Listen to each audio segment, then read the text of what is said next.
За сайн сонсож ингээд өнөөдөр та бүхэндээ гитарын хичээл дугаар 7-г үзүүлэх чинь. За тэгэхээр 7 дугаар хичээл гэсэн.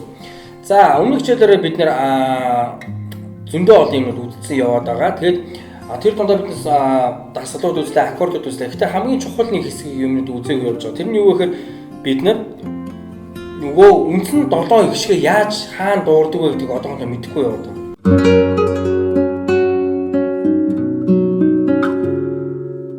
За тэгэхээр өнөөдөр бүгд яах вэ гэхээр үндсэн 7 гişг маань гитарныхаа одоо утаснууд дээр хэрхэн яаж байрлалдаггүй, тэдгээр гişгүүдийг хэрхэн яаж уншдаггүй, тэдгээр гişгүүдийг нот тэмдэглэгээр яаж тэмдэглэдэг вэ гэдгийг өнөөдөр бүгдээрээ үздэцгээе. За тэгэхээр бүгдээрээ гişгүүдээ яг хаана байрлалдгийг мэддэг болчих юм бол дараа нь нот уншихад ямар ч асуудалгүй болно гэсэн. Тэр ерөнхийдөө нот уншна гэдэг хүмүүс ингээд амар хүнд хэцүү зүйл байдаг гэж бодоод байдаг. Ерөнхийдөө тэр тийм хүнд хэцүү зүйл бол байдаггүй.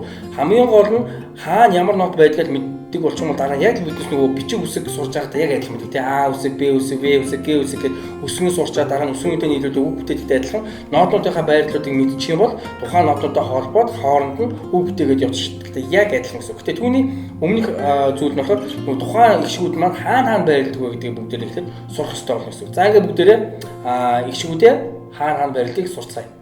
За бид нэр өмнөх хичээлүүдээр тап ерөнхийдөө яаж уншдаг гэдгийг хамгийн ихний хичээлээр үзсэн байгаа. За тэгэхээр тап уншууд бол нэг асуудалтай юм бол байхгүй тий. Тап бол 6 ширхэг шугам байдаг. За тэгээд хамгийн дээдлээс нь 1-р шугам, 2-р шугам, 3, 4, 5, 6-р шугам гэж тоолоод 1-р шугам дээр ямар нэгэн тоо авах юм бол нийт хуцсны тухайн ладыг дуурдаг. За өмнөх хичээлүүд бид нар энийг үдчихсэн байна. За тэгээд өнөөдөр болохоор бүгдээрээ нот уншлага буюу одоо нотууд хэрхэн уншдаг вэ гэдэг зүйлийг үзэж чинь гэсэн. За тэгэхээр бид нар ихлээр нот уншихын тулд нөгөө ихшгнүүд маань хаана байрлалаа гэхэлж чийжлэхийн тулд бид нар таба ашиглаад ихлээр ихшгнүүдэд чийжлэнэ. За ихшгнүүдэд чийжлэсний дараа нь нот уншихад илүү амар болно. За миний доогуур таб гарч байна. За эхлээд 5 дахь шугам дээр 3-ын тоо байна. 5 дахь шугам дээр 3 тоо. За энэ ямар утгатай вэ гэхээр 5 дугаар утасны 3 дугаар ладыг дуурна гэсэн үг. За анчаа дуурч гэсэн үг. За дараа нь 4 дахь шугам дээр Т-ийн тоо байна. Тэр маань юу гэсэн үг вэ гэхээр 4 дахь утсыг хоос нь дуурна гэсэн үг. За дараа нь 4 дахь шугам дээр 2-ын тоо. За тэр маань 4 дугаар утасны 2 дахь ладыг дуурна гэсэн үг. За дараа нь 4 дахь шугам дээр 3-ын тоо байна. За тэр маань 4 дугаар утасны 3 дахь ладыг дуурна гэсэн утгатай. За дараа нь 3 дугаар утас 0 буюу 3 дугаар утасны хоосон байна. За дараа нь 3 дугаар утасны 2 дугаар лад. За дараа нь 2 дугаар утас хоосон. Тэгээ 2 дугаар утасны 1 дугаар лад. За дараа нь дахиад 2 дугаар утасны 1 дугаар лад. 2 дугаар утас хоосон. За 3 дугаар утасны 2 дугаар лад. 3 дугаар утас хоосон. За дараа нь 4 дугаар утасны 4 дугаар лад. 4 дугаар утасны 3 дугаар лад. 4 дугаар утасны 2 дугаар лад. 4 дугаар утас хоосон. 5 дугаар утасны 3 дугаар лад. За дахиад ихнээс нь болъё. 5 дугаар утасны 3 дугаар лад. 4 дугаар утас хоосон. 4 дугаар утасны 2 дугаар лад. 4 дугаар утасны 3 дугаар лад. 3 дугаар утас хоосон. 3 дугаар утасны 2 дугаар лад. 2 дугаар утас хоосон. 2 дугаар утасны 1 дугаар лад. За одоо ухраалаа 2 дугаар утасны 1 дугаар лад. 2 дугаар утас хоосон. 3 дугаар утасны 2 дугаар лад. 3 дугаар утас хоосон. 4 дугаар утасны 3 дугаар лад. 4 дугаар утасны 2 дугаар лад. 4 дугаар утас хоосон. 5 дугаар утасны 3 дугаар лад. За эдгээр юу вэ гэхээр нөгөө үндсэн 7 гişгүүдээ гитарын дээр бид нэр хаана байрлалыг сурч ийн гэсэн үг. До ре ми фа соль ля си фа до си ля соль фа ми ре до. За энэ хүн нотуудыг сурахдаа бид нар аль болох нөгөө таба хараад тоглохдоо нотуудаа бас ингэ давхар дуулах юм бол аягүй сайн. Яагаад тэгэхээр до ре ми фа гэдэг нотуудаа дуулах болгондоо бид нар яг үгээр энэ өнгө маань хаана дуугардаг вэ? Гитарынхаа яг хаана дарахаар энэ өнгө дуугардаг гэдэг биднес нөгөө авиагийн өөртөө шийдэлж авч чинь гэсэн. Тэгснээр бид нар дараа нь сонсголоороо тоглоход ямар нэгэн дуу сонсоод оруулж маруулахад өө чи энэ ч дуугардаг өнгө шүү дээ шууд ингээд олдог болоход энэ маш их чухал асуудал болдог. За до ре ми фа сол ля си до си ля сол фа ми ре до ре ми фа сол ля си до си ля сол фа ми ре до. За одоо энэ дасгалыг 10-20 минут хийгээд хаана ямар нотуудыг бүгдийг чийжлээд нотуудаа алдахгүй болтол ингээд тоглоно.